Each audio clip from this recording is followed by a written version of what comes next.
Hello everyone and welcome to Guild Wars 2 Daily. It feels like ages since I've actually sat down and done a proper daily. I don't know whether it's just because there's been loads going on lately, but yeah, welcome to Guild Wars 2 Daily. It's going to be mainly a server episode, but there's a couple of questions and things I wanted to talk about that came out as a result of the release date being announced that I haven't actually managed to say to you guys on a normal daily video for a while.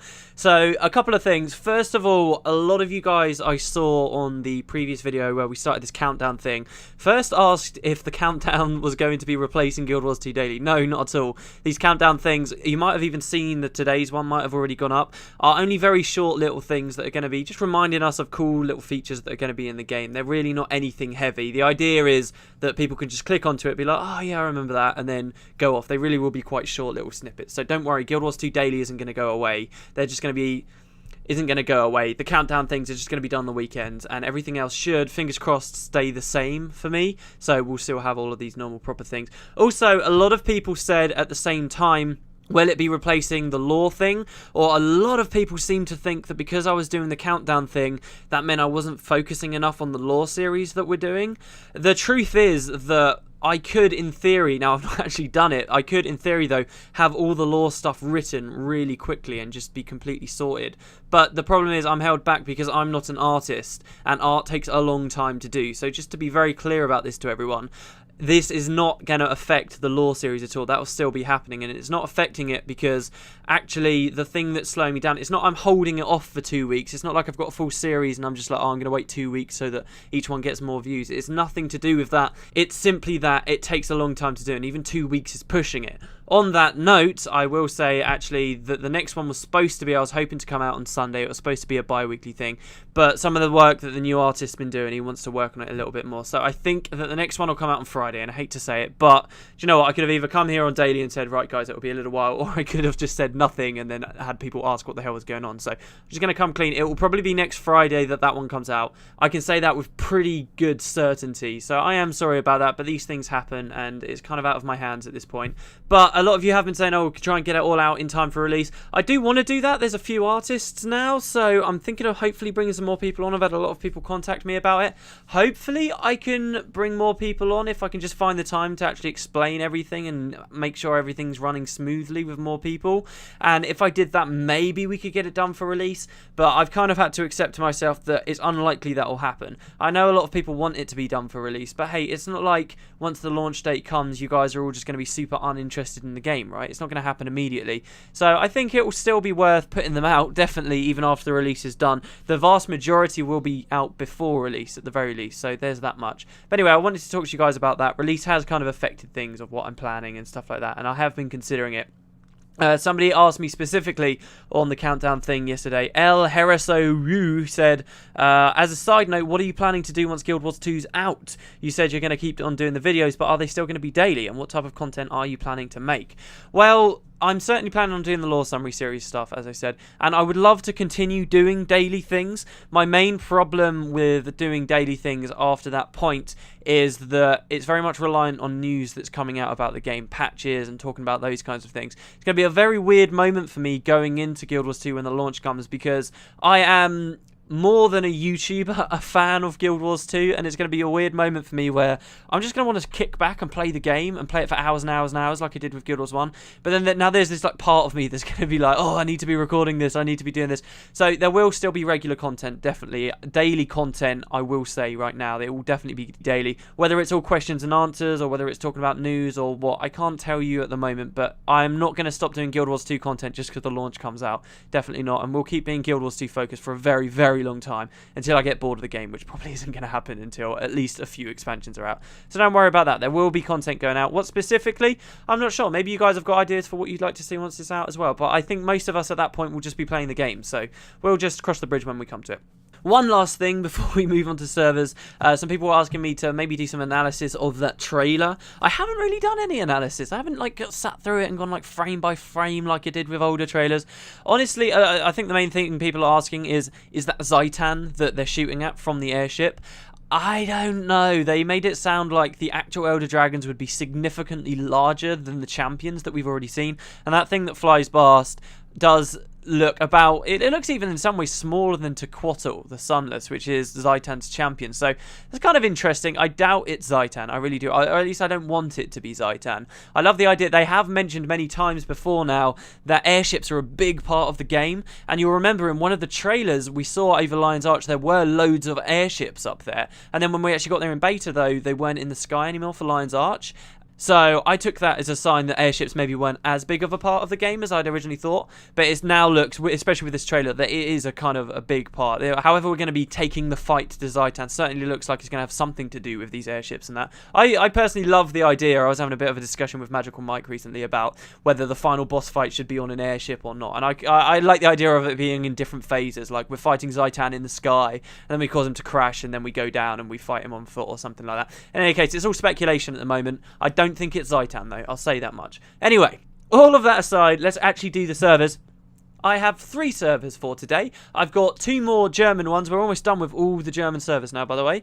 And another US server too. So the first one that I've got here is the German server, Kodash. Okay, they've called it Kodash. This is the name of a server in Guild Wars 2 that necessarily isn't exactly what it was called in Guild Wars 1. It's another one of those situations like Dasher was, Dasher Vestibule was. So for Guild Wars 2 in that scenario we had a place called Dasher, but in Guild Wars 1 the place was actually called Dasher Vestibule, or the hidden city of Adashim. Well, here we've got something similar. We've got a server in Guild Wars 2 called Kodash, while in game we had a location known as the Kodash Bazaar.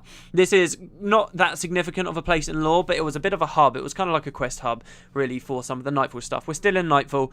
It was a Nightfall area in Vabi. So this is, it functioned as like the town outpost, the major outpost in Vabi, that whole region. But the lore doesn't necessarily state that that is the capital or whatever, if you will. In truth, the capital or the really important places in Vabi would be where the princes reside. So you would really, in theory, I guess, have 3. One of them might even have been the Dzagoner Bastion, come to think of it. And the other one could have been the pleasure city of Markoon, which is where Prince Bocker was, and was a fantastic place. So the actual Kodash Bazaar, despite the fact that it was quite an important place in gameplay terms, I suppose, necessarily wasn't in lore. However, it was a kind of cool place in the lore. The description reads that it's considered the best market in Vabi, where the rare, the strange, and the unique are all for sale. If you can't get it here, it simply isn't worth getting. Here, all of Vabi trades, mingles, and gossips. So in some ways it is still quite important though, because Vabi, it always gives the impression that it's very much to do with trade. There's a lot of wealth in Vabi, and trade is a strong suit of the area and the people that live there. So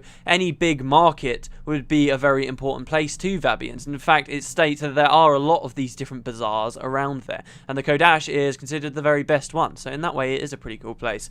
As far as significant events or things that happen around there, the most significant thing I think is something that people tend to forget actually happens in the storyline of Nightfall, because it only takes place in a quest rather than a mission. But the Kodash Bazaar is actually attacked. After Varesh Ossa invokes Nightfall and she leaves to finish off the ritual by going to the Desolation, where Abaddon was cast from the world and imprisoned, where the 2 realms come very close to one another by the mouth of torment out in the Desolation. When Varesh Ossa went on like her pilgrimage out there into the Desolation, she left some forces in Vabi, I suppose to stall anyone from following her, as we did in the story, and these guys came back and attacked. So there was a huge fight that happened at the Kodash Bazaar. There were actually a lot of these scenarios that happened with the Nightfall storyline, where very major places in the world were attacked. Like Lion's Arch was attacked, Kaineng Center was attacked, Kamadan, the Jewel of Istan, was also attacked. They were all attacked at some point in Nightfall, and the Kodash Bazaar is no exception to that. The way that the characters survive this big attack that Varesh goes off and sends behind her is actually the Jinn that were defending the princes in the hidden city essentially came out of the hidden city. The princes were like, look, we shouldn't use all these Jinn, all these forces just to defend ourselves after you've convinced them to stop being cowards.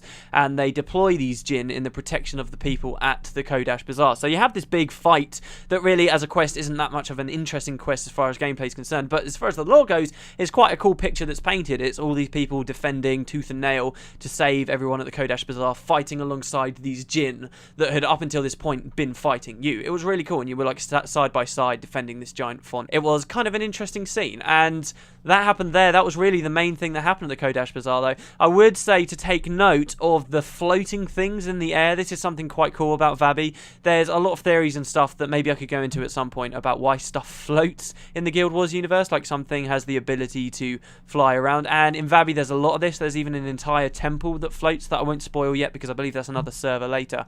But you can see a lot of these around the Kodash Bazaar, which is kind of cool. And as far as gameplay is concerned, I think the coolest thing about actually inside the Kodash Bazaar is there's a place you can see loads of NPCs walking around on, like this elevated pathway that you as a player can never actually reach. So you always look up there and you're like, I want to go up there and see what's around, but you can't actually make it up there, which is quite rare to have happened in Guild Wars 1. It really is, for an outpost at the very least. But that's the Kodash Bazaar. The next German server is Miller's Sound, which is very similar to what we had before on the US side, Beers Falls, in the it's not named after a developer, it's not named after a place in Guild Wars 1, and it's not a place we know of yet in Guild Wars 2 either. So that's the next German one. It literally has no relation to anything we know of at the moment, so if you're German and you liked the idea of what Beers Falls was about, maybe then you'd like to go to Miller's Sound. We simply don't know what's going on with that at the moment. Swapping over to the US for the final server is Bloodstone Fen. I love this place. This is so cool. One of the most exciting and cool moment in all of the Prophecy storyline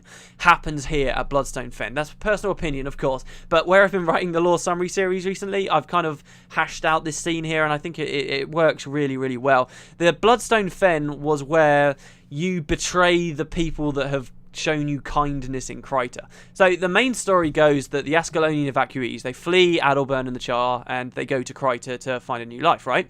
You hang about in Kryta for a while, and you actually end up joining the White Mantle, who had come in charge of Kryta after saving Kryta from the Char. So Kryta was safe from the Char, and now the White Mantle had come in charge when their king, King Jadon, had fled. He'd been a coward and ran off. So the White Mantle were in charge, and you ended up joining the White Mantle.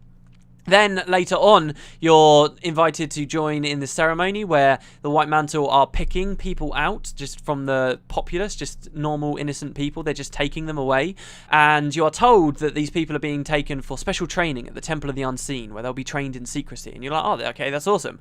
But while you're supposedly going to this temple, these civilians, these chosen as they're called, are kidnapped by the Shining Blade, who hate the White Mantle. And you chase them into the jungle, and when you get there, the Shining Blade tell you that actually the White Mantle are liars and they're corrupt, and these chosen were never going to be saved, and these chosen were never going to be given special training, but rather killed on a bloodstone. So you say, well, prove it, and the Shining Blade say, we can prove it. Go to Bloodstone Fen. So that's what we do. We go with the Shining Blade, tentatively, not sure whether to believe them, to Bloodstone Fen to see if they're telling the truth, if the White Mantle are just slaughtering innocent people.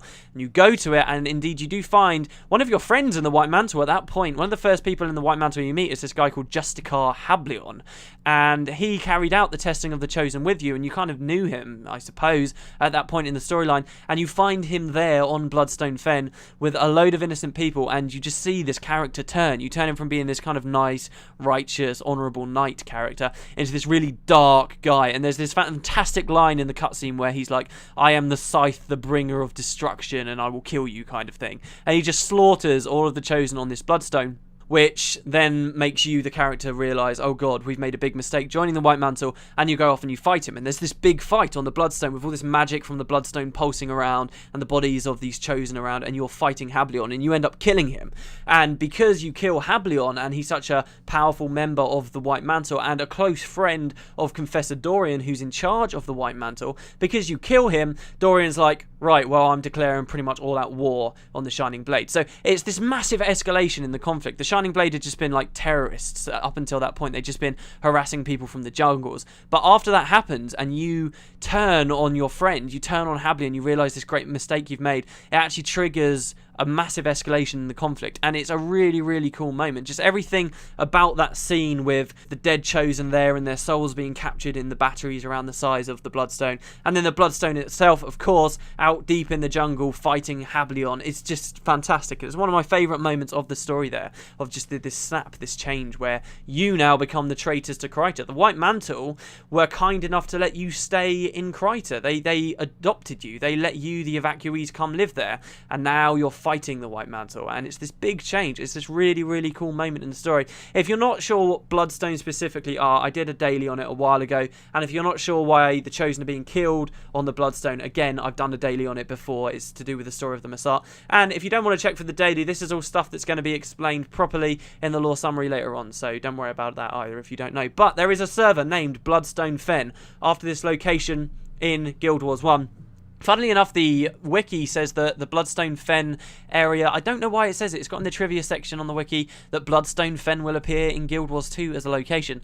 Why do we know that? Who put that in there as trivia? Because as you may or may not be aware, the Maguma Wastes, as they're known in Guild Wars 2, it's no longer a jungle, aren't actually accessible at the launch of the game. I think like there's one area that might be accessible, but aside from that, certainly not nowhere near Bloodstone Fen, which was very deep in the jungle. So I don't know why people seem to... I'm sure Bloodstone Fen will appear in Guild Wars 2 eventually, but certainly not at the launch of the game. Certainly not, and why that would then deserve its own trivia section while other places don't, I'm not sure. But in any case, that's Bloodstone Fen. It was a mission in Guild Wars 1 where all that cool stuff happened. You ended up formally joining the Shining Blade and being against the White Mantle, and a fantastic scene, a very cool place, a memorable place for me, especially in my LP, because I spent so long fighting Hablion, because I was doing it all solo. It was just me v Hablion for like 20 minutes. It was ridiculous.